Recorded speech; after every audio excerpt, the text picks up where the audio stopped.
साथियों, मेरे भाइयों और बहनों, मैं आप सबको, तमाम साथियों को, सिविल सोसाइटी के लोगों को, सियासी पार्टी के कारकुनों को इस एहतजाज में शरीक होने पर आपको खुशामदीद कहते हैं।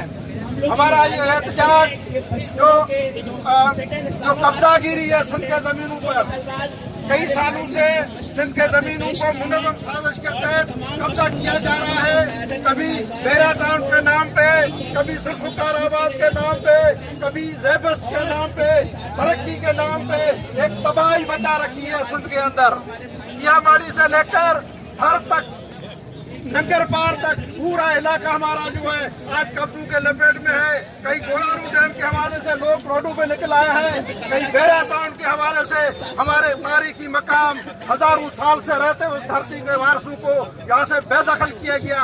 लेकिन अफसोस के साथ मुझे ये कहना पड़ता है कि हमारे इस शहर में रहने वाले वो जिस प्रेस क्लब के सामने हम आज खड़े हैं, हम उनके पास ये केस लेकर आए हैं। हम मजलूम की केस लेकर आपके पास आए। हम उम्मीद करते हैं कि आप माजी का रवैया तर्क करके यहाँ के मकामी कदीमी बाशिंदों के साथ जो बेदखली उनकी हो रही है उनको खत्म कराने में, बेरा टाउन जैसे बदमाशों को खत्म कराने के लिए ज़ेबस्ट के नाम पर जमीन दोबारा बेरा टाउन के हवाले करते हैं और वहाँ से वोटों को लगाने के हवाले से हमारी मदद करेंगे।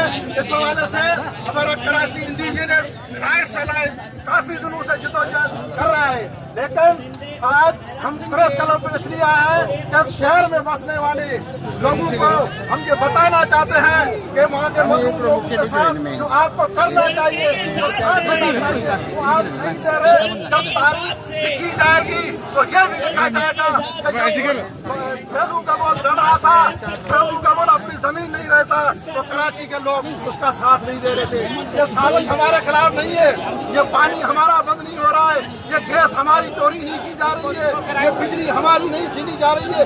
ये सब कराची वालों का वर्षा है जो बेरा टाउन के नाम से हमसे छीना जा रहा है। मैं एक दफा आप तमाम साथियों का जितने भी दोस्त आए हैं उनका शुक्रिया अदा करता हूँ। उन्होंने हमारे एहतजाज में शरीक होकर हमारी हौसला अफजाई की, को मदद भेजी और मजलूमों का साथ दिया। मेहरबानी।